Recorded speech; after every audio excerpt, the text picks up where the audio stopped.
If you're lonely and will not communicate directly and honestly with people you meet, then you'll take what you can get in terms of friendship and justify it to yourself so you don't feel ashamed. Good morning to my Australians and good Saturday evening to my US friends and subs. Hope you're all well. All right, the topic today is this one. No, it's this one here. How I think indirectness and avoidance is making you lonely. As always, let me know if you can see and hear me properly. And but I think I'm coming through loud and clear. Hello, everyone. Let me say hello to the regulars first.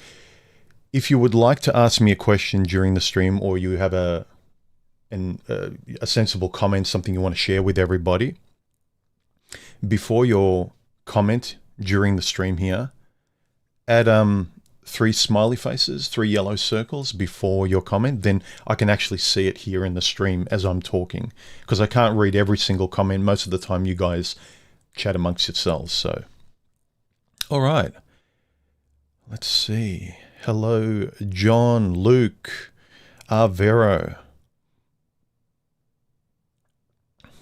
Araya, Karu, how are you, man?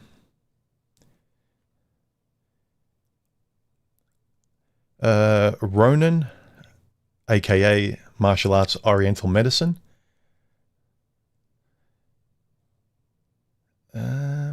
David P, how are you, man? Boffin, Luke, Sean, all the regulars are in. Rocket. All right. Okay. All right. So, I wanted to talk about this subject. Now, again, right off the bat, for the Spurgs out there, of course I realize if you've been born into bad luck, or good luck, but let's address the bad luck, because people who have good luck don't tend to complain. It's just the truth of it. But if you've been born with bad luck, bad genetics, height, appearance, you've been born in a region of the world that's almost impossible to get out. You have to climb Mount Everest to get out of your situation. You need more willpower than some trust fund kid in Hollywood. I get that. Notwithstanding that, what I think the sensible people can acknowledge, and why I think most of the people who watch my videos and sub to me can acknowledge, we're talking about the average person in the middle of the bell curve.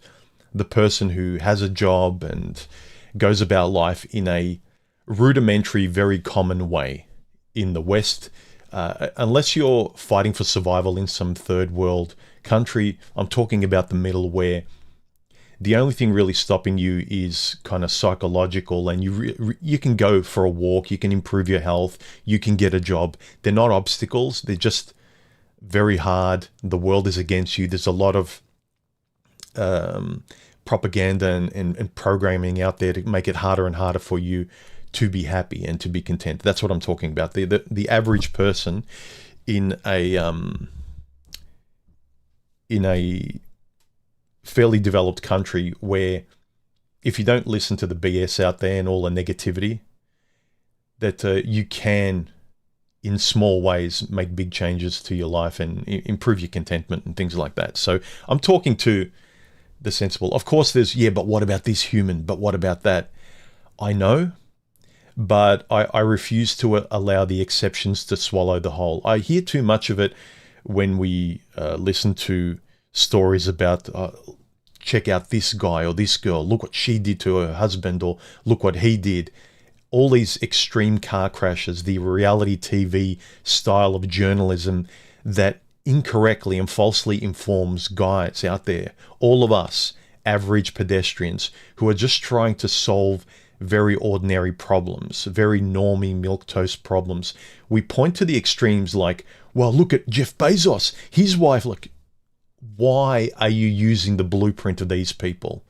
Why? It's entertaining. They're extreme. But why? You know, I get the celebrity aura, but come on, it's almost like an excuse not to. If your template, what you're reading and observing, gentlemen and ladies out there who are watching, if you are looking at the extremes, the romantic extreme of how you will fall in love, what kind of person you meet, the way to actually get a partner, get a job you like is fairly boring, but everyone likes to go for the lottery win scenario. You know, you won't go through the boring, mundane steps to find a compatible partner, as in how you present yourself, how you talk, just a very direct, rudimentary way of going about things, both yourself and what you look for in the choices you make. No, you want to kind of sit there and a supermodel knock on the door, or someone hand you a lottery win, or someone calls you up and say your rich, never known uncle left you an inheritance of $1 billion and your life is forever changed. People are watching videos of those kind of extreme negative or positive examples. And you may say, yeah, well, I don't take them seriously. But if that's all you watch, you don't actually discuss with each other, with your friends. You don't inform yourself. You're not observant of the very normal stuff that can improve your life and help you sleep at night and help you turn left when you should and help you turn right when you should.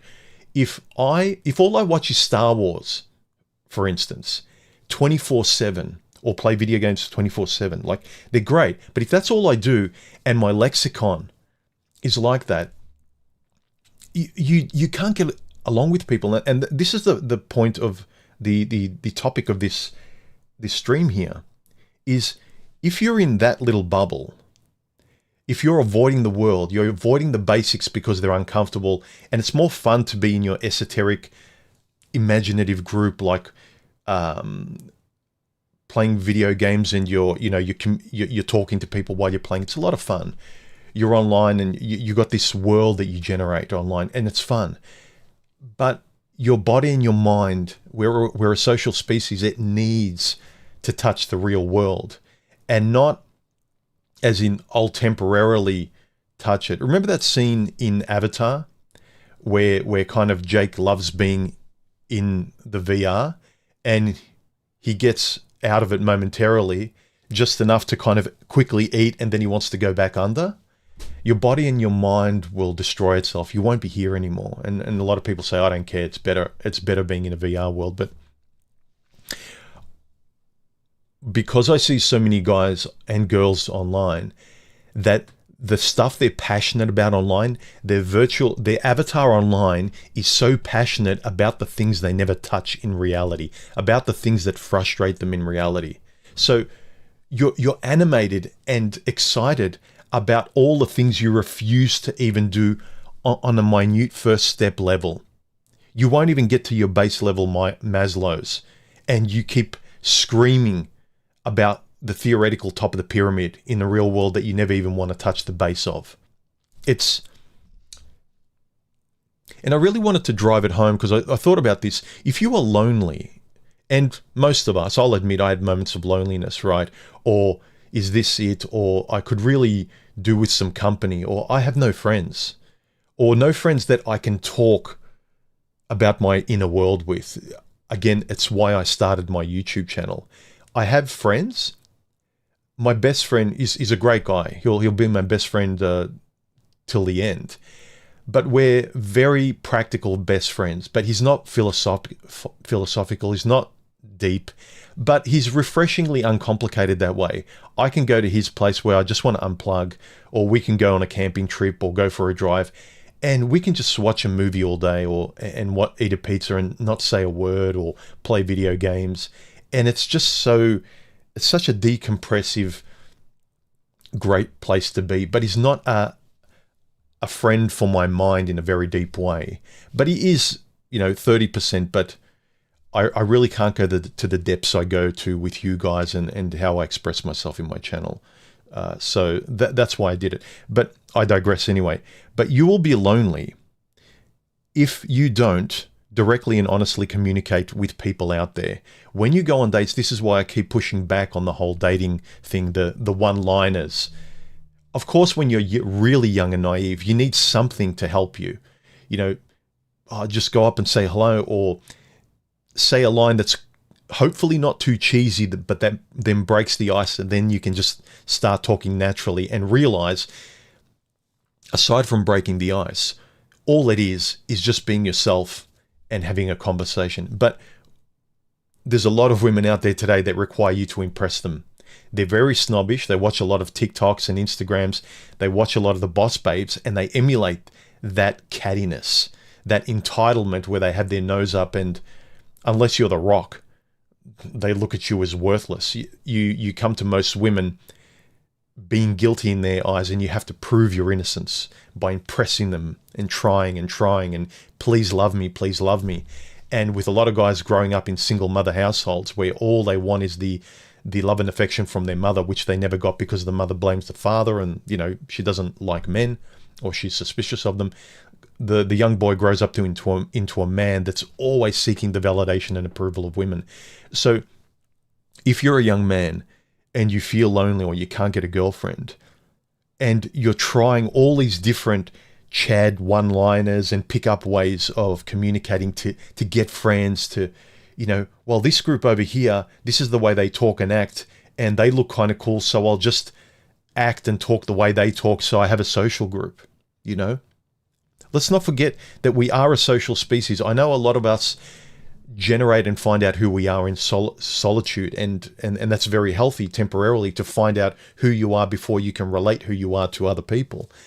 But we haven't survived and gotten to this point by being lone wolves.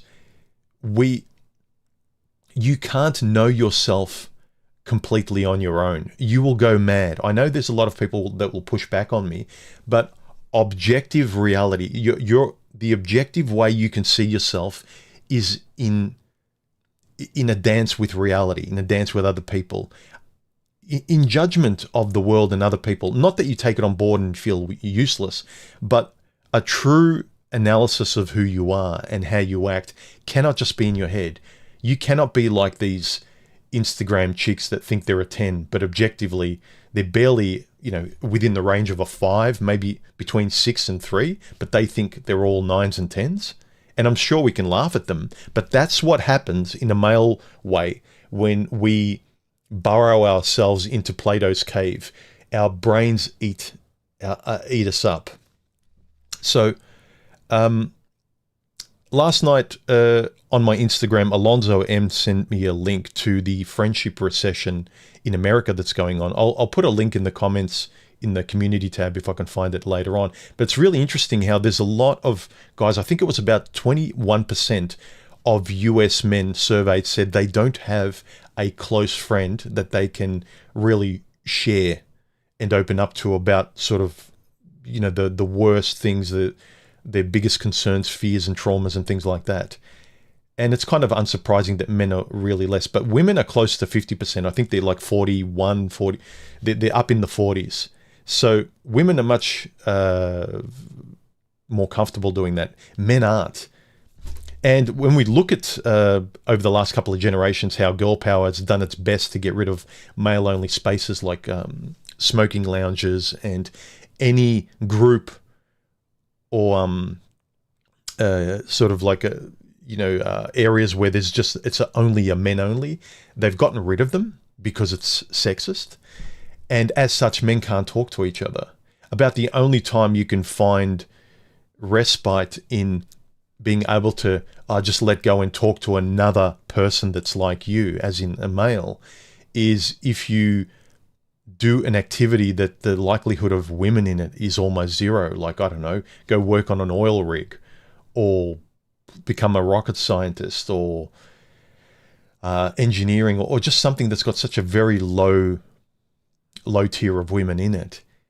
Because just trying to create men's groups, you get laughed at. And I can imagine when I watch this video of these men actively creating friendship groups that they meet up once a month, which I encourage you guys to do. Even if you've got friends online, say you don't have real life friends and your only real good friends are on Discord or on Twitch or chat rooms or in video games, I really encourage you, if you find out that one or two of you that are trustworthy enough, no, don't go for idiots, but someone you really get along with, meet up once a month or once a week or something for a coffee in real life, because then you'll start to practice being able to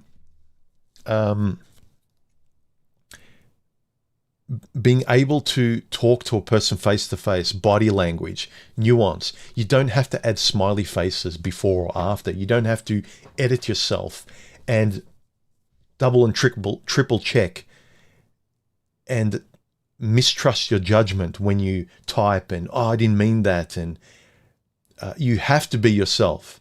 You can't just troll and you can't be hypersensitive. You just have to be you in one mode.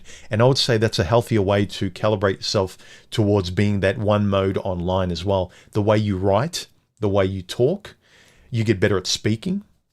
You get less shy because you are fully exposed. You are who you are. You can't hide behind AI or a great microphone or anything else. You can't add polish and slickness to your presentation. You're basically boring, the average person. That's all you are. And I think people need to get back to normal, good enough, real human being. This stuff is informative, entertaining, and great and fun. And I love doing this. I love talking to you guys. But the best version of you can only be created in real time, in real life. The meat space version of you, anyway. My leg is itchy. And I know the world is against men generally today. Male loneliness is at an all-time high.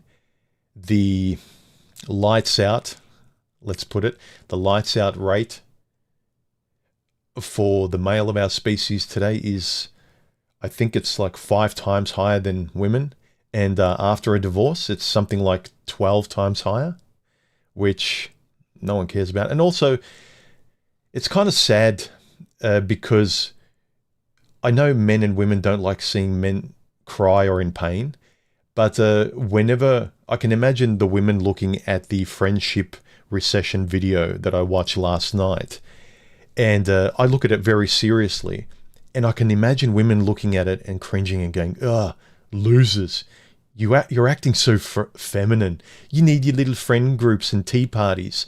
And that is why men have such a hard time. Look, I would still, if I was being born again and, God says, do you want to be a man and a woman? I'd still pick being a man because, you don't get periods and menstruation and all the, midlife stuff and all the mental stuff going on in your head, as well as the whole of society lying to you in a completely different way, in a princess way. Like, society's lying to men in a kind of slave way, but society's lying to women in the other direction, which isn't healthy as well. And I think as we get older, aside from this loneliness epidemic with guys, everything else men tend to deal with a lot better physically and mentally. But the loneliness thing, women get the loneliness thing plus a whole lot of other stuff, like hitting them square in the face in terms of their past and everything. I don't think men have as much of the past haunting them up ahead in life. We feel ashamed and, we wasted time and we shouldn't have done this or that. But the reality of shame, regret and guilt, I wouldn't want to be a woman today. Even though all the hardships of guys, I would still come back as a guy. Cheers, everyone. It is a problem, but I still encourage guys to be glass half full as much as they can and insist. Just because society and women treat men like pets with leashes around their necks, I don't want it to get us down, because what are you going to do? Get angry? It's pointless. It plays into their hands and gives them every excuse to bury you and throw the law at you and shame you and make you feel even worse. Don't let it get you down, because the only way out of this is philosophically to speak better, think better, gain some self-respect. And so if any of these illiterate, low IQ, woke bimbo idiots, right, when you present yourself as the better person and all they can do is scream back at you like a 5-year-old, you've won. Even from within yourself, there's the more intelligently and the more proudly you can conduct yourself, gentlemen, in this life against all the children out there who are steering the ship, the better your life will be. You're the only one that's going to enjoy this. Your ex isn't going to come back and say sorry. The girlfriend of your dreams isn't going to knock on the front door and say, hey, I'm single. I heard that you're single too and you're looking for someone like... The job of your dreams, the book you never wrote isn't going to write itself. The friends that you don't have aren't going to magically appear. You have to try. And in the trying, you will feel a lot of pride and a sense of accomplishment having tried to find friends, to get together for a meetup. Even online, guys, set up a weekly time where you chat. You turn up at a specific time and you chat. Start a YouTube channel. I encourage my friends to start YouTube channels, if nothing else, to be able to let out their rich in a world like this and have conversations like this. Let me go to some of the chat here, because I have been neglectful. Let's see, because you guys have been shooting me messages, I think. Any circles? I'm looking for circles. If there's no circles, I'm going back to blabbing. Mr. Adams says, I'm lonely, but where is the trust today? Well, see, this is the circle as well, Mr. Adams. I'll put your comment up. Twofold, and it's a feedback loop. You have to have these conversations and talk to yourself this way, right? And learn to speak better. Again, start a YouTube channel, whatever you have to do, go online and have better conversations. Don't be online and just bitch, complain and moan about everything, just like the women are doing in their conversations. Guys, justifiably, in a lot of ways, we complain and have legitimate grievances, I know, and women as well complain, and they have their more ridiculous ones, in my estimation. But we don't want to be doing it the same way. If you just get energized in negativity, you will look for it to feel alive. There's not enough guys, and I don't really see very much in the manosphere where guys are looking for solutions. They're pointing at the facts of ontology out there. This happened to me. Look what women do. Look at the laws. This could happen to you. Look what happened to Elon Musk or whatever it might be. But very few of it is talking about how I went my own way, how I found a solution. Here's a way forward. Let's meet up for this. Let's do this. There's no forward momentum. It's being stuck in the past and complaining and whining and moaning and the injustices and everything, which are important to observe and avoid. But it's just the totality of avoidance. But what I wanted to touch on, Mr. Adams, Apple, is where is the trust? You need to do this, have these conversations, learn how to trust yourself, learn how to speak better, learn how to make sense of people on dates, and trust that, yeah, I know what that person's like. This is giving me deja vus. I feel this way with this chick on a date. Why? I know what it's this characteristics like my ex, or there's something there she said or acted that was kind of weird. Give yourself permission and learn how to speak and ask her the question. What did you mean by that? Let everything out, satisfy your curiosity, and leave no stone unturned by the way you think, speak, and communicate to other people. Because if you put on a mask and you just have one-liners and memes and strategies before you go on dates, and all the words coming out of your mouth are strategic and they're rehearsed, you will have to keep the mask on and you will be miserable and you'll feel alone. You will. And as I said at the start of this video, if you are lonely and you refuse to communicate directly and honestly with people you meet, relationships you want to have, friendships you have, if you're not completely yourself and honest, then you will take whatever you can get, especially from women. If you put on the chat act to get a woman and be a high value male, Once you get her, this is what the manosphere and the red pill doesn't teach you. What do you do after you got them? Crickets. No, like, they don't teach you anything. It's all about getting the thing, just like getting the business, getting money, getting women. How do you maintain it? Oh, well, it's not my problem. I got your money. You bought my course. You're off on your own. The going your own way after you've gotten something, after your goal, after you've reached the point where you want to go forward in your own way, no one teaches you that. So you're better off teaching yourself how to get the thing, not someone else's way of getting the thing. Listen to people. Listen to me if you feel like it. Listen to the gurus who sell you programs. But chew on it and get the thing in your way as well, because then you're more likely to know what the next step afterwards is. Because if there's no course afterwards and your gurus online can't tell you how to take your own empirical subjective steps forward, you won't know how to have conversations with the girl you've gamed dating. And you will be lonely if you don't communicate who you are honestly with this person. And you will justify all the game playing and the science and the male-female nature, Briefault's law, face symmetry, Matthew effect, blah, blah, blah, all that garbage that you can't introduce into a normal conversation. That sort of stuff sounds deranged when you listen to it. As much as feminism sounds deranged to me when I listen to a girl on a date speaking about her legitimate grievances or fears. Word them differently, sweetheart. You come off as a loon. You come off as part of a sect, and I'm thinking many of us guys tend to as well. Have a bit of self-awareness. You can believe all the intelligent and correct stuff of the manosphere without having the cliche jargon lingo where you have to explain it to this girl. You can't just talk like a normal person. But anyway, the loneliness part, right?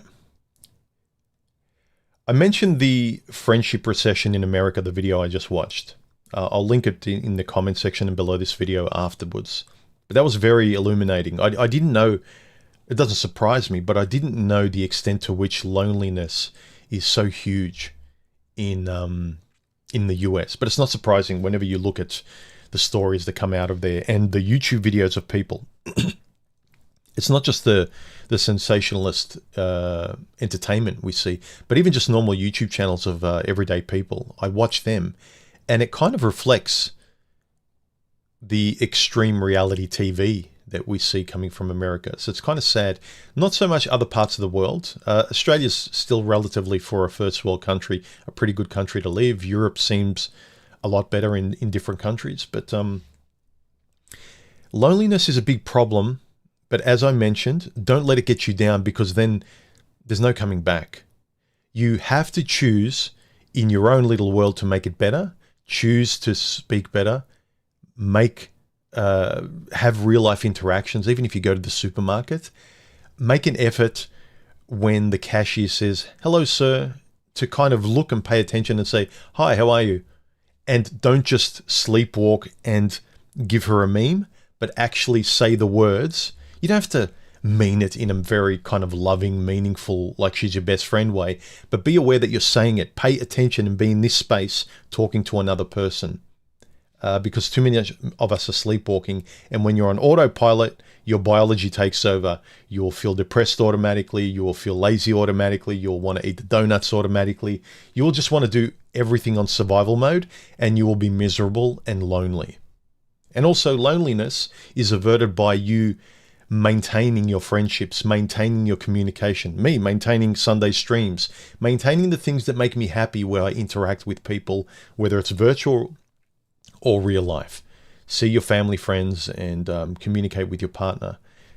Communication is important to me with Stephanie, because it's a way of turning up and maintaining that relationship as well. It's not enough just to have the person there like a sweater in the closet and just thinking, well, I have it. It's a done deal. It's checked off. No, the important things in your life, whether it's your health, your mind, your physical friendships, your relationships, they all require maintenance. And those of you who roll your eyes, they atrophy without it. If you love them, if you care about them, you have to reciprocate. You have to attend to them.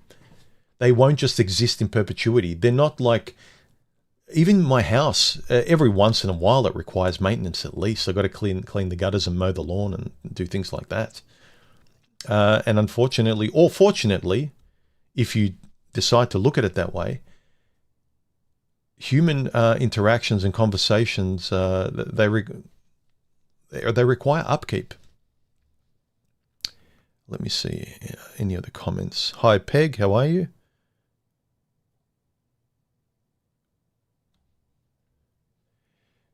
Yeah, if you can't trust someone, you can't love them.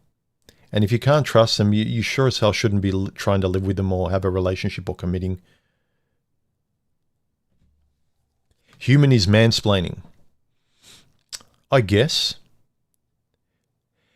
KB the Great. I'm asked this quite a bit. He says, wasn't human MGTOW? Yes, I was. I used to be a long while ago, when it lost its meaning. No one realizes the whole acronym is supposed to be, you've woken up, you've taken the so-called red PILL, and this is all that MGTOW is about now with this rebirth, is about finding a way forward. But MGTOW, in my experience in the last few years, has become more like crabs in a bucket. Every time I want to talk about something outside, or I remember when I was in the group and you'd get a very polite married guy in the comment section agreeing with what we were saying, and everyone wanted to kick him out. It's become sort of a very monolithic, and I'm sure there are great MGTOW guys and they're more open-minded, and I chat with them, and I chat with them on Instagram comment sections and stuff like that, and they see themselves more as that label. But I enjoyed it more back in the day, in the golden age of YouTube, where it was more open discussion. People like Marcus, who's just come back, people like Paul Proteus, Stardust, Coltane, Girl Writes What, even. Just a lot more mature, practical discussion, which touched on the science and everything and pulled it all together. But they were really people talking about the empirical evidence and really informing it with the science data and all. Like, it was really well tied together, and the discussions were shared, podcasts were have, but everyone's off in their little silos. The money making side of YouTube has taken over as well, and the community is kind of really not there. The sharing of ideas and the expansion of ideas. The guys who are still doing really targeted manosphere content, they're no longer expanding the ideas. There's one or two maybe, but the majority of them are just rehashing the insights from the golden age. But yes, I was MGTOW before, but I no longer label myself that, because for me, I don't feel like I kind of belong. I'm pretty much off on my own. But I do respect the guys that I can have a decent conversation with that aren't like crabs in a bucket.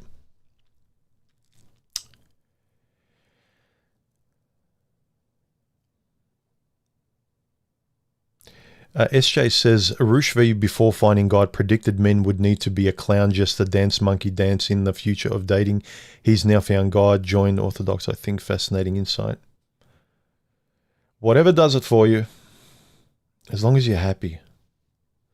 Find other men who share your interests or hobbies and reach out to those guys in social media groups. Yes, if all you've got is social media groups, find guys who aren't just blaming and annoyed, but that can realistically talk about things, that don't shut each other down, that don't have people in the groups being the alpha leader who shames somebody else and makes fun of people.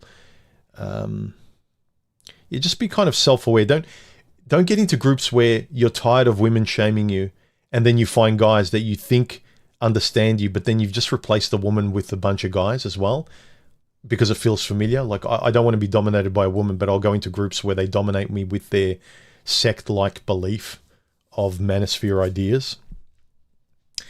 You should be able to color outside the lines, or at least question and have an adult discussion. Does the discussion feel like you're having a discussion with adults, young or old, or are you having a discussion with 5-year-olds that are throwing their toys around and getting upset and being trolls?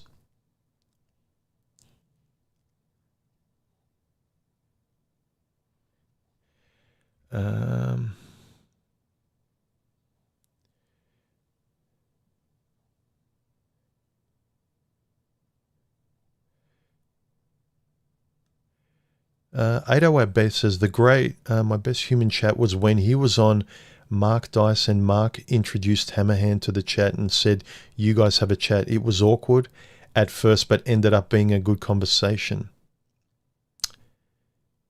I vaguely remember that. I think it was. I remember I've chatted to Hammerhand once. I can't remember the conversation. That was a while ago. I remember. Yeah, was that on Mark Dice's show? I thought I chatted with Hammerhand on John Von Maxwell's channel. I thought it was with him. The JVM channel. Rob R says, lower expectations up front. Just say hi to the attractive girl as she passes you on side work. Make quick eye contact. Just keep it simple. Small steps to feel more connected to her. Yeah, and more than the steps, I think this is all just an exercise in letting go of your irrational fear. If you notice that you're not walking on eggshells around friends or strangers in the street, but it's only with women, just kind of realize that and try and practice that they're all just human beings with 2 arms and 2 legs. You treat them all as potential friends, not as potential goddesses that will save you from loneliness, even if they are beautiful. Most of these beautiful women without makeup aren't anyway. And at the end of the day, whatever can help you, even if it's in a way that can help you take them off the pedestal, and if you were to reveal how you did that, it would seem rude or sexist or offensive, just do it in your own head to be able to kind of let go and take her off the pedestal if it's going to help you. Because that's a real big problem. If you've had childhood experiences where you weren't given attention, or you were treated in a certain way where you spend your whole life dysfunctional with women because you're trying to satisfy that childhood trauma or that neglect or whatever, it's very hard. So whatever you have to do mentally, whatever lines and self-help you need to remind yourself of over and over again to take women off the pedestal and treat them like they're not special, that they're like everyone else and they're no more special than the old man or the old woman at the checkout counter. Just try and treat them like that. And I think people refreshingly appreciate you treating them normally. I know that the people who want to be treated special, in short, like really them, but it's refreshing to come across a person that's humble and doesn't need to be treated special. They just want honesty. That's the kind of person you want to talk to. And that's the kind of person you should be as well. Women who require you to impress them, I would steer clear of them. Let's see. Any super chats or comments with a circle? Here we go. Got more here. All right. Rob R says, do we gain so much intellectual and plugged in power that when we meet a potential partner, we decipher them so much that we avoid 99% of potential partners? Yeah, this is a way of putting what I've always said. You've got so much dating, manosphere, science, like your Jedi information. You know so much more than everyone else. And that's at the front of your head, and you lobotomize yourself on a date. You don't know how to speak because the person in front of you is just a normal person. You can't lift them up to your intellectual knowledge or like the PhD course of manosphere dating knowledge that that you've come to the date with. You can't. They kind of look at you as weird. You have to lower yourself in lexicon, at least in lexicon. Don't use manosphere jargon.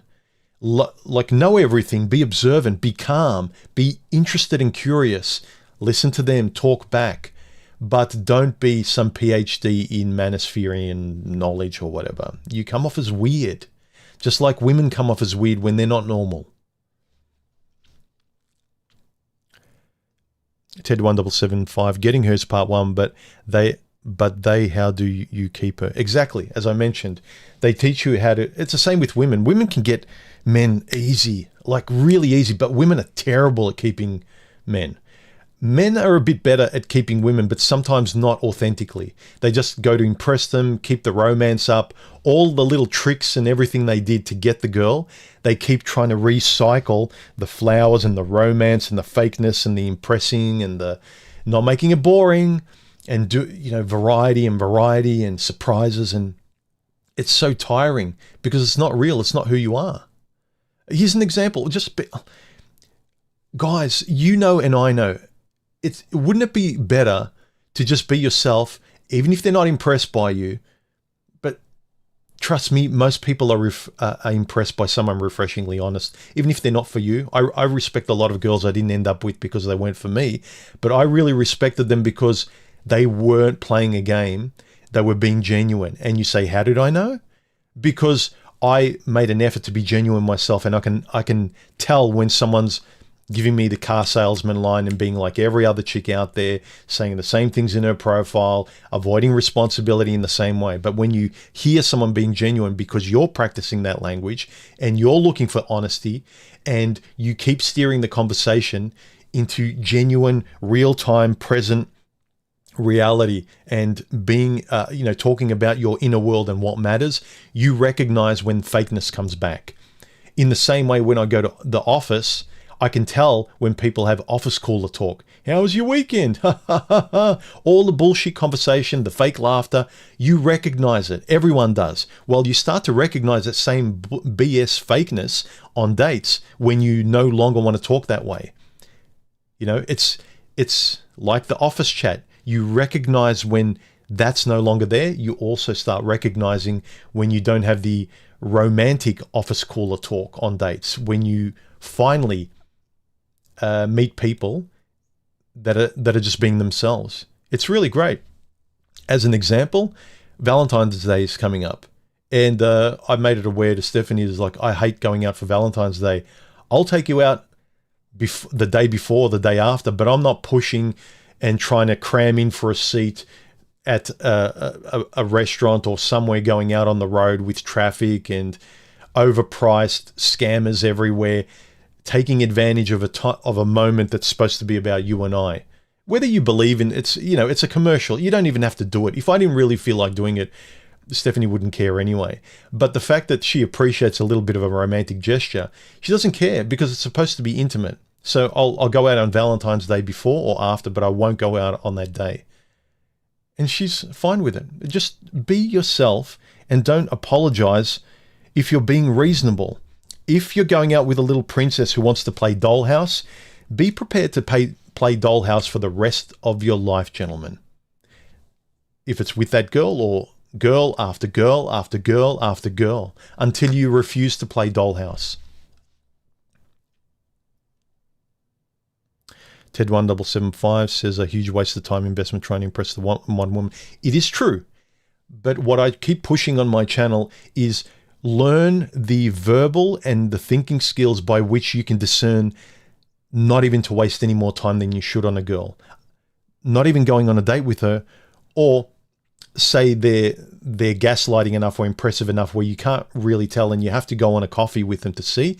Then in reality, you can actually tell, nah, this person's like everyone else, or she's got really big red flags that are the worst things in the world for me. You have to see them in reality. That's why I encourage guys to meet up and have friends and have coffees, because when you go on a date, you're not gaslit as much, because that's the real danger. Guys want to be with women. They want to get them into bed. They want to be in the relationship. They're lonely, and they will overlook the worst red flags with women because they're lonely and they're not practiced in real life. The more practice you get in catching up with your buddies and being in a sports team and going out in the world and saying hello to the checkout chick at the supermarket, the better chance you give yourself in the face of your hormones on a date.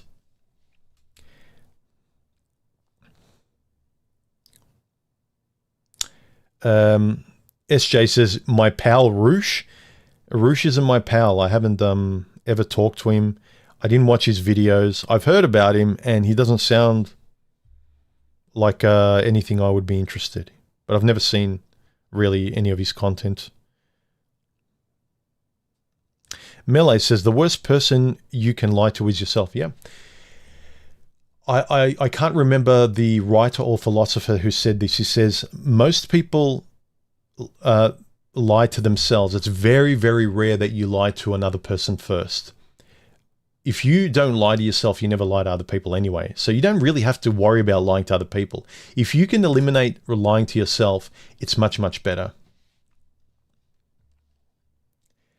And why I keep saying it, look, so what are the consequences of me telling you to be honest and direct and communicate and not gaslight?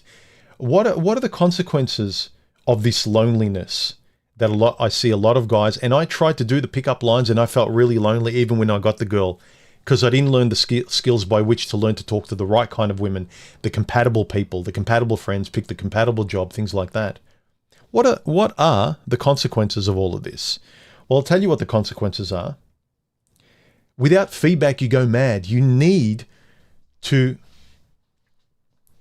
I just got a package delivered.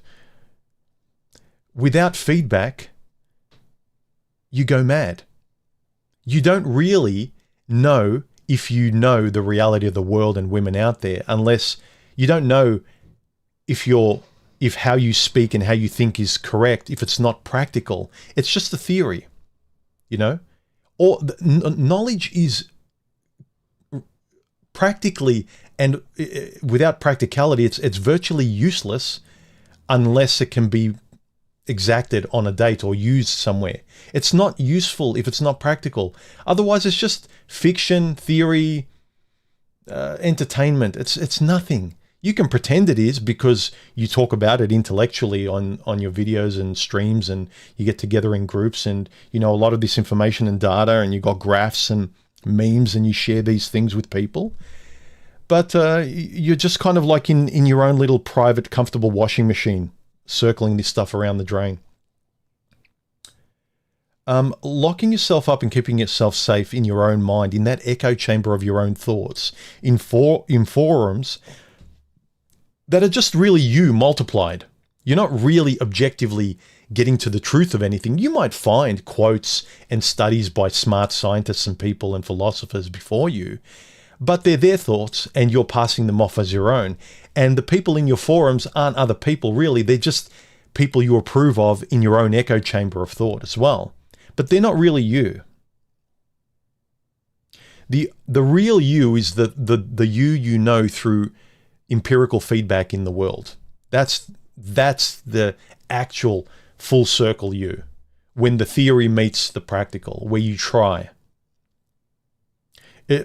You think calculated avoidance and games and learning how to speak to women is keeping you safe. It is, but the avoidance of actually letting out who you are is keeping you lonely, because again, you can get the girl by the slick moves and games, and you can blindside and fool women. And by the way, it gives women the wrong impression of men, because if we're all being fake to get women, we're just making more of those women that hate men because we're not being honest. And I'm not saying it's our fault. It's our fault because we're not having happy relationships for us. I don't care about women. I really don't. I care about the younger version of me. I care about myself. I care about you guys who see something in what I'm saying is more true than the bullshit one-liners that the PUA group keep telling you to say, that only gets you the woman and you have no idea what to do with this Fabergé egg once you've got her. By the way, she's not a Fabergé egg. Neither are you. You're not the prize either. Neither is she. So, very quickly before we get onto the comments, my solution, as always, is to find friends you can share your inner world with. Online, offline. But even if they're online, make time for offline. Offline, you can really let everything out. The micro expressions of your body language, learning when to stop and listen and stuff, because online it's just you and you interrupt. I see it over and over again in podcasts. Online minds just interrupt. They don't have politeness. They don't give space to listen. They're just intrusive. They're bullying. They're pig-headed. It's embarrassing to watch. I cringe. I can't watch those Pearly Things, Fresh and Fit, whatever podcasts. I can understand why the hosts get so annoyed. You need to find friends and have conversations with friends online and offline about your inner world, and be aware if your friends online and offline are shaming you, because they're not real friends. And if you want to question things and ask questions, if they get offended, that I would offer, you can do what you want, but they're not friends, and they would probably betray you in a heartbeat. There is a thing about having honest conversations. It reminds me of a quote by, I think it was Michael de Montaigne, where he said, the most fruitful and natural exercise for our minds is, in my opinion, conversation. I keep going on about this: conversation, thinking and speaking better, being genuine, don't bully each other, stop being a brittle, fragile, woke little person that doesn't want to address what you never got from your parents, or the way you're single, like all of that garbage. Go to therapy, please. Talk to someone open-minded, but enough of this hate and complaining and stuff. I don't care, and it's not helping anyone. Today, it like people are so scared of, we're going to lose our jobs, AI. Do you know how easy it is to make money today with so many fragile people? There are everyone's just wanting universal basic income, and I'm going off on a tangent here, but everyone thinks it's the most fearful time. If you even have a little bit of courage to date, to go up to a girl, start a business, build a product, make money, you can make a fortune in these times, because everyone's so fragile and willing to pay to alleviate their mental stress. It is so easy today to make money if you have any business sense and you have a little bit of courage. It is so easy today if you have a little bit of courage and you start to have a little bit of self-belief and trust your own judgment and have these kind of better conversations with friends, not manipulators, not people telling you to buy their course, otherwise they won't even speak to you. Or you can't access the miracle cure without paying, God knows how much for their course. But anyway, I digress. Let's head towards the finish line with this stream. I hope this was helpful thus far, and I got it off my chest about why avoidance, lying, and being fake is making you more and more lonely. You think you're solving these problems by finding all these slick lines and what you should do and how you should be a high-value male or female or this and that, but your lack of humility and your lack of being open and honest in your conversations and not being triggered and just being overly brittle and making intellectual excuses for your fear and brittleness and cowardice. Like, I'm not shaming you, but I'm trying to give you tough love in the way that the tough love helped me from being in victimhood all the time. The world belongs to people who, through a little bit of courage, developed the self-esteem to be prouder individuals, guys. And I want that for you in the way I enjoyed my life much more. And I got all the little victories and kept getting more and more victories and contentment in my life from doing those little personal things. All of this interpersonal stuff, from friendships to relationships, it's all about social skills and learning to speak and think better. Because all of the, most of the manosphere, the pickup artist stuff, is not telling you how to learn social skills and what to do with a woman when you get her, how to speak, how to think better, how to really reveal and get rid of your fear, and all of those really healthy things that allow you to be the real you, not a manufactured synthetic you that can get another synthetic bimbo, but the real you that can get the girl next door that's meant for you. That's the person you want. They don't teach that, and that can only be taught, as I intimated here, through conversation. The most fruitful exercise for you, your mind, and your lexicon, and your ability to think better and have better relationships is through better conversations. Have better conversations. and know how to express yourself so you can have those better conversations. Anyhow, I think I put up a poll. Where was it? It was in my community, I think. Yeah. Where is it? Where is it? Ah, here it is. I put up a poll. Let's lower this. I asked people, what's to blame for our loneliness? Initially, I said, what's to blame for your loneliness? But the modern generations take everything so literally, and that's why they get it triggered by everything. They think everything is personal, everything is about them. No, you're not that special. Ideas aren't you. So in general, what do you think is to blame for our loneliness collectively or individually if you have the courage to look in the mirror, right? The vast majority of people say is our attitude, which I would agree. Disappointingly, the second most popular is the system. Yes, the system out there does, but the more you take hold of responsibility, how you speak, how you decide to be, you push the system further and further down.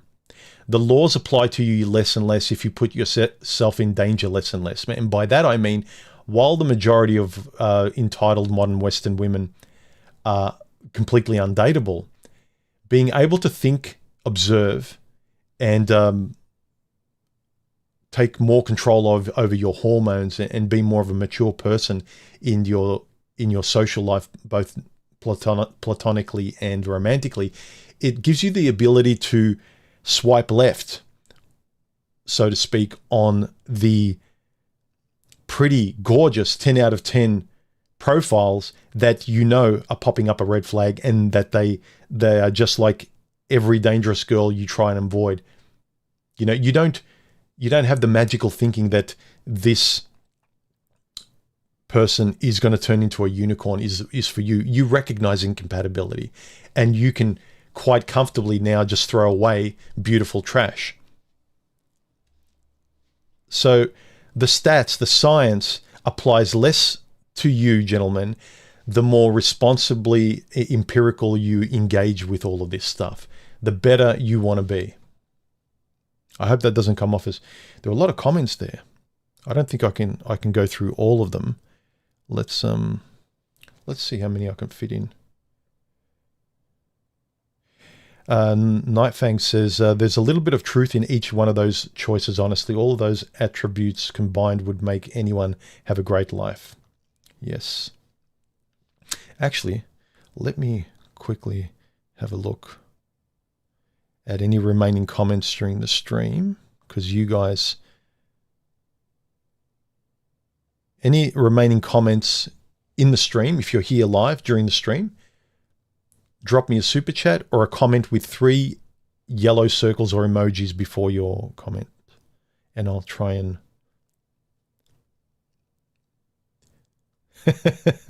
And there's a comment here. SJ, why are so many YouTubers pissed off? It's like everyone peeing their Cheerios. Very strange. I hope I don't come off as pissed off. I know some people think I'm a bitter old guy, but I'm really not. I'm just kind of... I acknowledge when I spurg out a bit and I get overly, I rant. I even... The videos that I do rant a bit, I acknowledge that I do rant, but I hope I don't come off as that.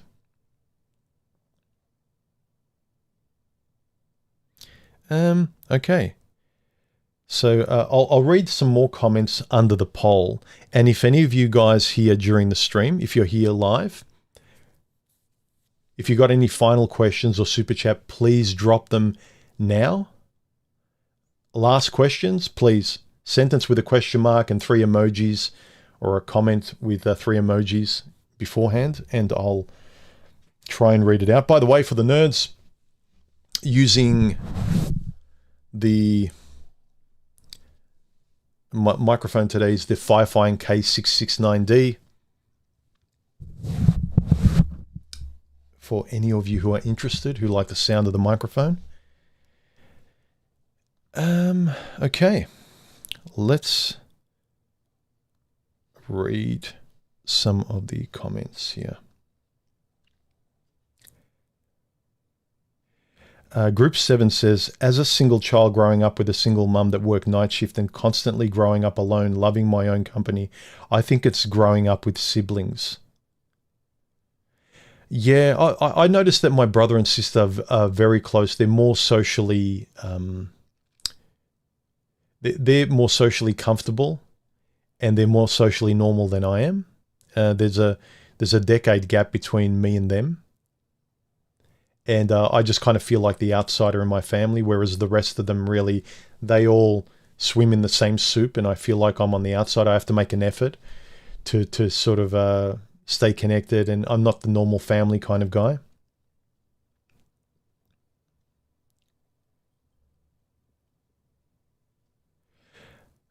Rob Hulson says, I'm actually happily paired up romantically, but I do struggle with maintaining male friendships.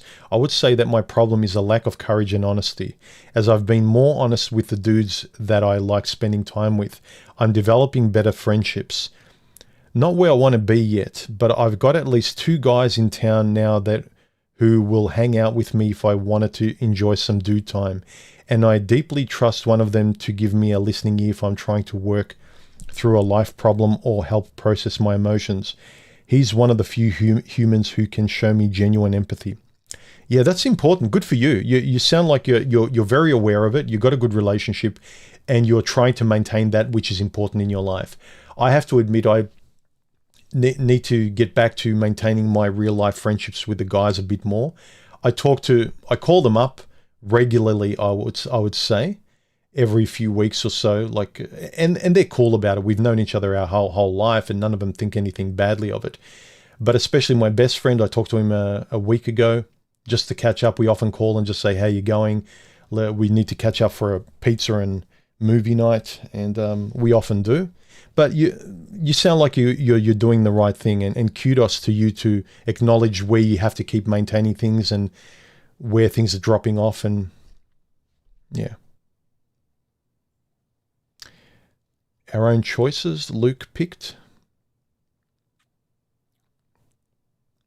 The attitude of feeling alone instead of simply being alone. Yeah, there's a difference between being lonely and being alone. And you being aware of that distinction and being honest about it too.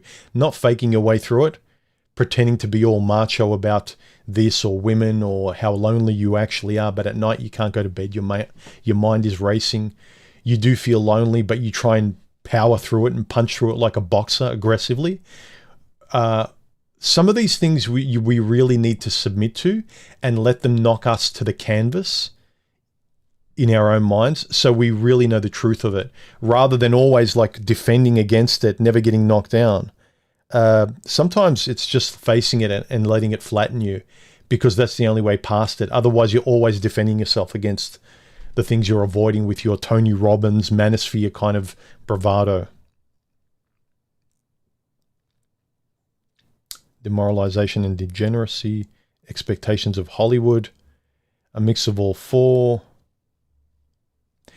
Melee says, I think lonely or feeling lonely is dangerous. You start making decisions based on that you can land in hot water. It is an emotion that needs to be examined really. Yeah.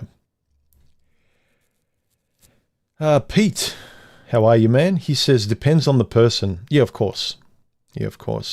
But I would say, I was generally asking this about when you're on your past autopilot, and generally what you observed, and even in reflection to yourself in the past, what do you think is to blame? Often my knee-jerk is, where do I blame myself for the past? There's no point intellectually, where do men in general, like, I want to be fair, but really I'm wanting you to look at yourself. Where can you really blame yourself in the past for your own loneliness? Is it really your looks, status, and money? Or is it really not that? Is that an excuse? There are too many women out there with broke losers for me to believe that it's 100% looks, money, status, Chad manosphere, alpha male bullshit. And I've met most of the couples I admire, aside from one, have nothing to do with money. And the one that I admire, both the female and the male in the situation, they were both millionaires when they met. So it had nothing to do with money. It was a moot point anyway.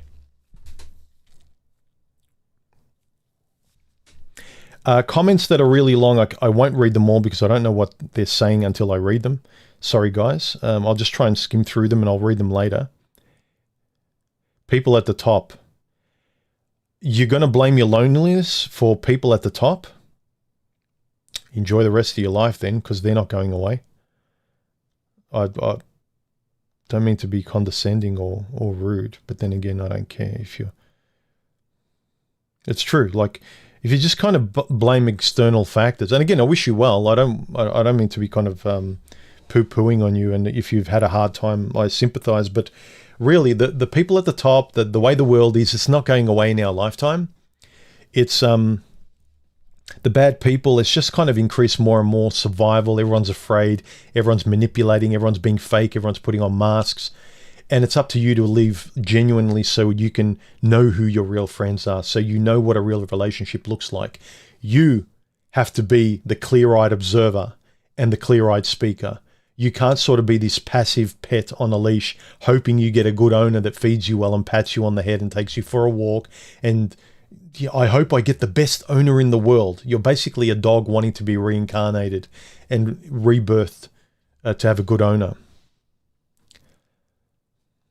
I just got a super chat. I have to read that out. Otherwise, it's not good. Gal Gadurp says, snarky comment coming. When you were MGTOW, was it just reflexive bravado or were you sincere and honest with yourself? If so, why is the same not possible for those who are still not dating? I'm not saying you need to date, Gal.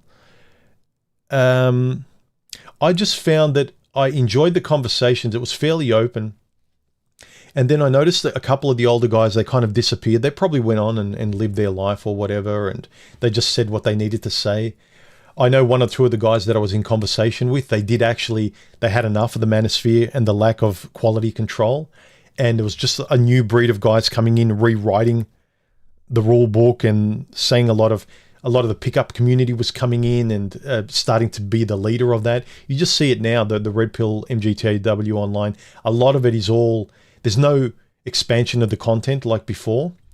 And now it's just like YouTube, a lot of hucksters and manipulators wanting to create a successful channel. They don't really care. They want the drama. They want the reality TV. Whereas the people who are making content back in the golden age of MGTOW, they were really creating a great library and great discussions and generating a lot of really useful, enlightening new information that's never been said that way before. They really turned on the light bulbs and it helped guys think better. And the next person created a channel and commented better and was in interviews. And it would be a really great intellectual, florid discussion that would sort of, it generated all the really brilliant memes that everywhere that you see repeated again and again in the manosphere. And it's just not new memes and new sayings aren't being generated anymore. Some people just co-opt an old one and change a word here and there, but it's like if you watched old manosphere content, you see, you just changed the word or you're passing it off as your own. Stardust said that years ago. You didn't make that up. But anyway,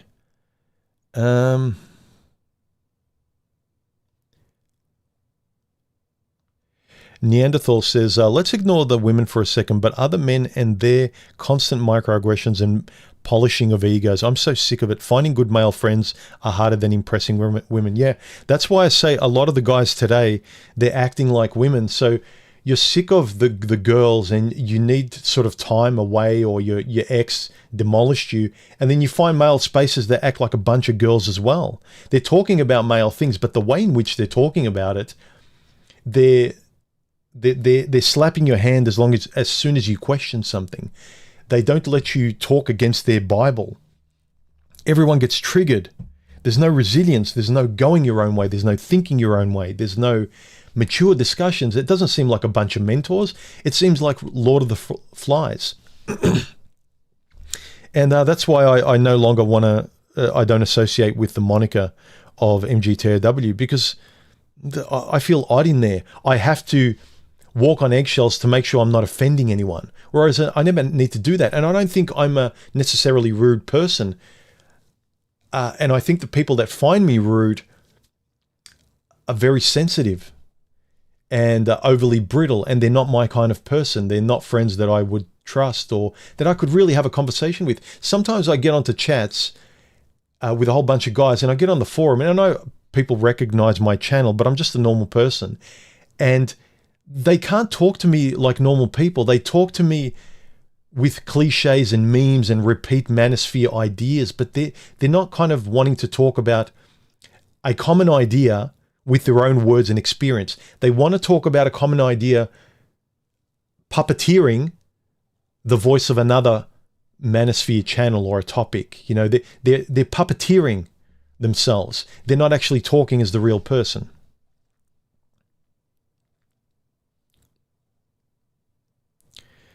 SJ said, how did you meet your girlfriend? If too personal, how do you recommend your younger self meet? I, like most cliches, I gave up.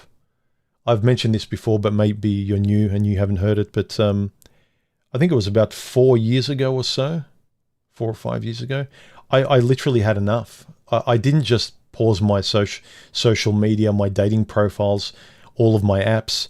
I deleted them. On my computer, I deleted every profile pic I took that I used for dating sites. I literally put everything into a figurative bonfire and burnt it all because I was done with dating in women. And I just spent all my energy, and I had no more to give. And all the modern women, I just saw the same women on dating profiles. It wasn't changing. We were the leftovers. And it's like, all right, either I'm terrible at dating or all the compatible good women are gone. Either way, nothing's looking good. I can't fool myself into the recycled idiots of which I'm a part of, ostensibly from their point of view as well. We're all the same. And we've dated, oh yeah, I dated her. I'm looking at websites, or we avoid each other all the time. Even women that I like, they avoid me, I avoid them. It's the same circus, and I'm pretending it's going to get better. And I gave up. And I just did my channel, enjoyed my art, my walking, my single life, my family, my friends. I really just cut that part off. I just decided I was a different person afterwards, and that was the old me. I'm no longer the guy that's pursuing dating anymore. I closed the door. I didn't like it, but I just closed it. You know, and if a miracle comes along, or if I, by accident, without chasing dating, by accident I come across someone, it will be genuine, and I'm not pursuing them. So if I do see something, it'll be real. And that's what happened. I wasn't actually planning it. It was one of those stupid, I know it annoys people when they hear it, and it annoyed me whenever I hear it, and annoys me when I still hear it. When I hear women say, well, when you least expect it, it's when it happens. It just sounds too magical, and I completely reject that magical thinking. I'm not saying you need to magically pretend to not care to get the girl, but I didn't care anymore, and I was content and happy, and I wasn't angry anymore. You look at my content from a couple of years ago, it's not as frustrated as it was when I started my channel. I was tired and I was done. And Stephanie commented on one of my videos, not romantically, but because, and it wasn't romantically because she was on the other side of the planet. She genuinely just wanted to pick my brain on one of the videos I did like years and years ago, because she was questioning herself as well with this relationship dynamic. I think it was a video called 50-50 love, or it was a video about like when your partner asks for all of you, and how it's frustrating that you can't retain anything, or how much do you really need to give to your partner? Can they be fair? Why do they need to consume the whole relationship? Isn't 50% enough? So she was having a real conscious moment about her last relationship ended months in the past, and she was like going through this whole, well, maybe I'm no good at relationships as well, and why can't I meet people halfway? And people want more than I'm prepared to give, and that's what this video was about. And we really started talking about this, and I remember it was just email, but then I looked at her words in email, and I really loved how open she was, and she spoke my language. Her writing came off as something I could have written as another person if it wasn't me. Obviously, but the way she got her points across, it's like I was talking to a really good friend who thought the same way as me, but using different language and insights. I was like, wow, and this was like essays, and I was writing essays back, and then slowly the emailing after a little while turned into, well, I'm getting carpal tunnel or whatever it is. Like my fingers can't take it. Let's just Skype. And then, before we Skyped, I looked up her profile and like, oh, she's cute. And then we started talking, and then one thing led to another. But I had no interest in starting a relationship, let alone with someone on the other side of the planet. I'm in Australia, and she lived in the Netherlands. The flight there is 24 hours. It's grueling. And it took us a long time to get to know each other before we were able to fly and see each other. But yeah, that's how that happened. But it was a really good way of genuinely wanting to get a relationship like you want to get a relationship. You don't want to be led by your emotions. We got to know each other's personalities. I'm really proud of the way I got to know her. It wasn't as hormonally led as in the past, Ted1775 said, human wants us to submit to what?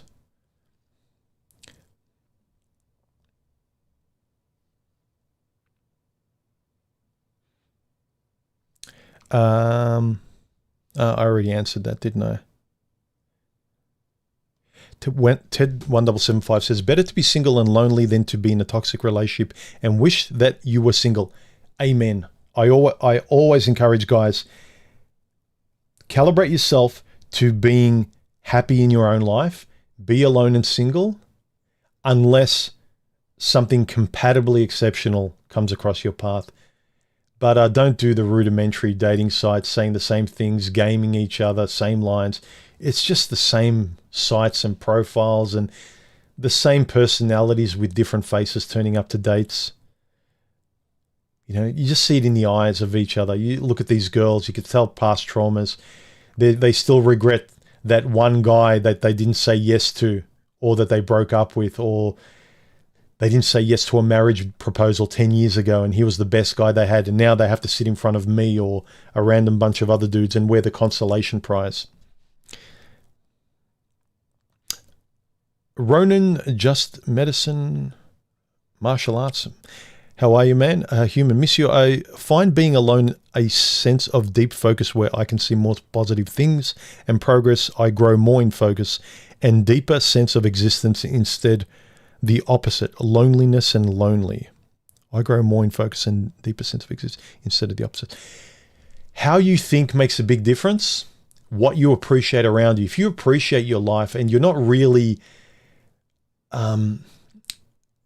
overly pessimistic, you're not glass half empty, but you can really appreciate what you have. You're grateful for your friend, even if you just got one. You're grateful for your health. You're grateful for your autonomy. Things could be worse.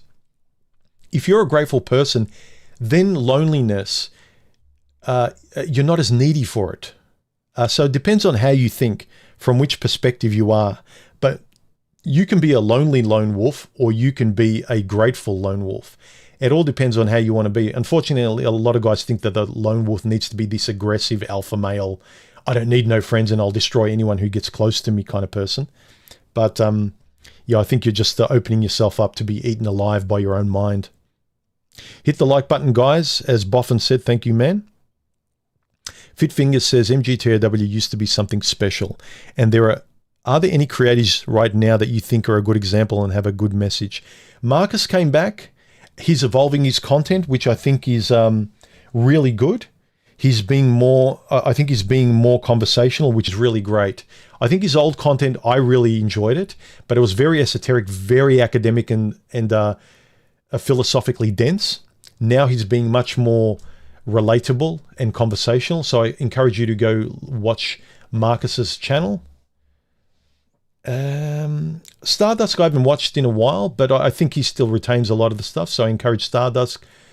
Aside from them, all the other guys I think are taking it a bit more casually, and they're a whole bunch of fun guys. I think Better Bachelor is pretty good, but kind of like His content is just reacting to stuff as far as I've seen, but I really like Better Bachelor's personality. So go there for the mentorship and the friendship over the content. But then again, you might get off on his content. I don't want to badmouth him because I think from all the really popular creators, the standout ones, my favorite is probably Better Bachelor because he seems like one of the best guys out there. He genuinely cares about guys, and I like when he rants for the good for good reason. So he's pretty good. But in terms of old school MGTOW, yeah, there's not many.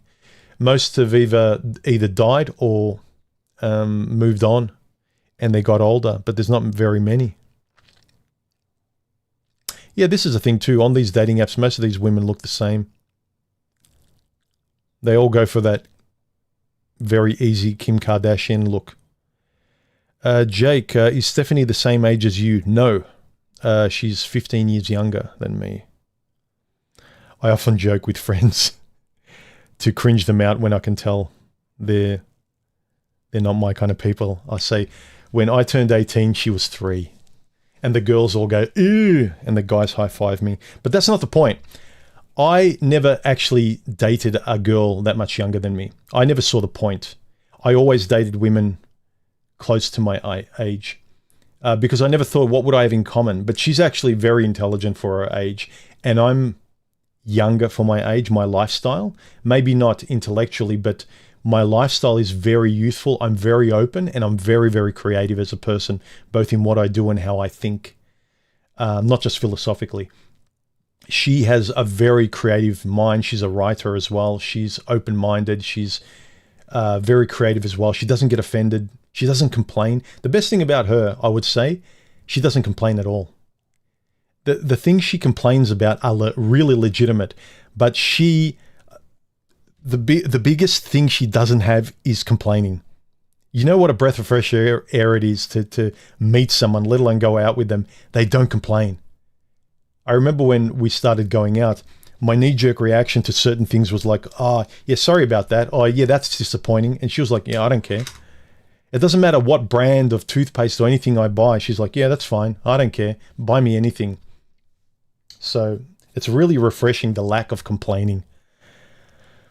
Ah, that is a miracle. Anyway, no. Planning on kids, no. That was one thing very early on. My deal breaker, like compatibility. If she wanted kids and I didn't, and I wanted kids, or if she wanted kids because I don't, that would have been, it wouldn't have gone anywhere at all. But she actually is more against kids than I am. And we both don't want kids for similar reasons. It's not that she doesn't want kids for some sort of trauma or anger or anything. It's just she's just not wired for it. And she just, I mean, you need to be that kind of person. You need to be parental, and neither of us have that hardwired into us. And basically, we openly acknowledge that we selfishly just want to enjoy our time elsewhere. But also, every time I see children, I don't want them. They annoy me, and same with her. So it is what it is. But yeah, that was all part of the compatibility. I found out very quickly and over the course of a year before we actually met, that this personality, they are exactly who they are. We've talked so much. There's no contradiction. We have the same values. We see life the same way. We want the same things. We're both homebodies, largely introverts. I'm slightly more extroverted or comfortable socializing than she is. But yeah. Anyway, that's off topic. So,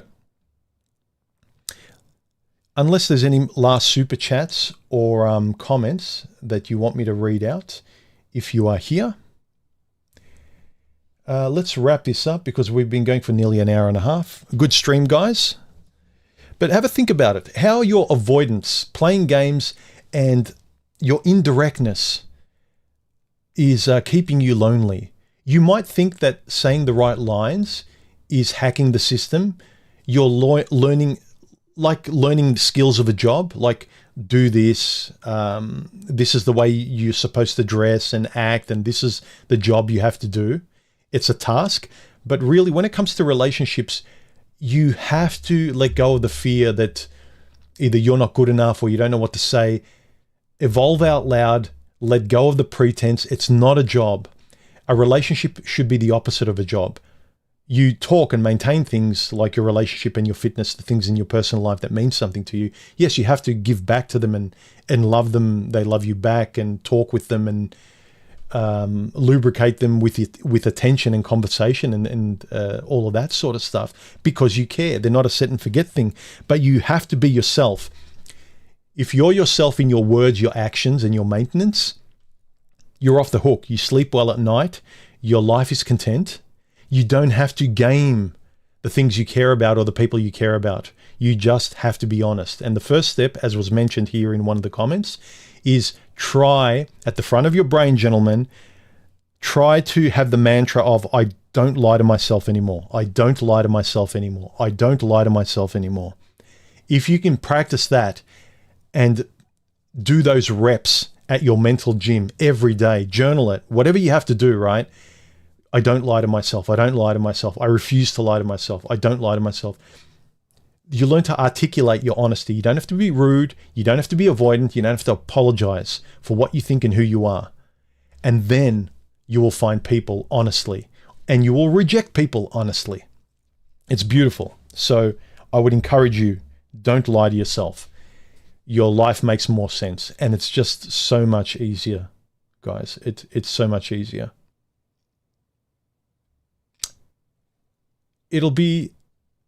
Life will still be moments of ripping band-aids off, but it won't be the sort of the lobotomized mental stress of my life's going to end if what do I do? Do I be honest, or do I not offend her, or do I take the job, or do I? It's going to be less of that, far less of that. It's very liberating. If I can sum up the going your own way, the biggest realization is like, do whatever you have to do to get rid of the fear that's been debilitating you since childhood. Just do it. Don't be an a-hole. Just do it. Anyway. Let's see. Better Bachelor has almost 500,000 subs. Good for him. That's right. Brad said an important point. MGTOW is transition, not a destination. That's true. I think a lot of guys love the group of guys, and you want to stay within the group. And then when guys evolve more individualistically, they kind of feel uncomfortable within a group where people are still discovering themselves by the baseline precepts.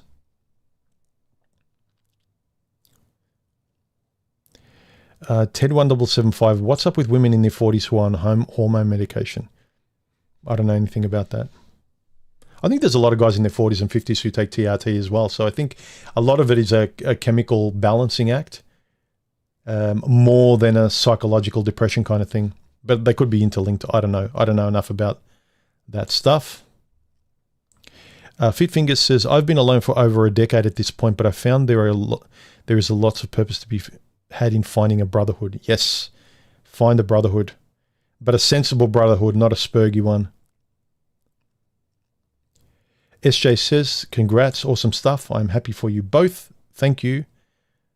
Thank you very much. Unexpected, but happy. We've been together for, how long has it been now? 3 years now. Just on 3 years since I met her. Anyway, I think that's it. Let's call it a day. Enjoy your Sunday, everyone. I can't go through all the comments, but I'll try to go through them during the week and read the remaining, because you guys left a whole bunch of really interesting ones. There is about 86 comments under this poll. And so I'll go through them and try and single out the best ones. But have a good weekend. Remember, the most fruitful and natural exercise for your mind is, in my opinion, conversation, and good conversation. So have better conversations. Stop acting like crabs in a bucket. Don't be afraid to contact old friends, say hello, have chats, podcasts, conversations, set up times every week to chat on an open forum on a Discord server or anywhere else. For those of you who have a microphone, jump on my Gilded server after this. A bunch of us guys get on there. I'll try and make some time. Give me time. I don't know if I can make it, but I'll try and pop in for a little bit. At least after this, give me 5 minutes. And yeah, just go towards finding solutions and contentment and happiness, and not continually proving that you were hard done by, even though you were. Yes, you were screwed over. Yes, women are like this. But you want to sit in that cesspool with them and date the same women to be proven right that they're bad and you're good? Or do you want to nostalgically say they were bad, but now my life is better? They're not bad because I'm picking the more rare compatible ones, or I've given up and I'm having better interactions. I'm having better friendships. I'm enjoying my life. I catch up with the guys. I'm not putting all my eggs into the social group of one woman, and she's my unicorn, and without her, my life is zero. Anyway, end of rant. And enjoy your weekend. I don't think there's any final comments. There was a comment last week. Someone left me a comment last week just as I ended the stream. They super chatted me. Who was it? Who was it? I can't remember now. I apologize. I'll look it up and I will try and repost it for the next stream. Anyway, have a good weekend. All that good stuff. And thank you to all my subs, all my supporters and Patreons. Join the channel if you feel like it. Like, subscribe. Dislike the video on the stream if you didn't like it. If you disagree with it, doesn't bother me. YouTube likes you clicking anyway. So just give me your point of view. And have better conversations, guys. And stop putting on the mask. Your real friends will like who you are, rather than knowing that you will be embarrassed if your real friends discovered who you actually were. In the same way, your girlfriend would be embarrassed if she actually discovered what you think and what you're into. So, goodbye. And see you next time. See ya.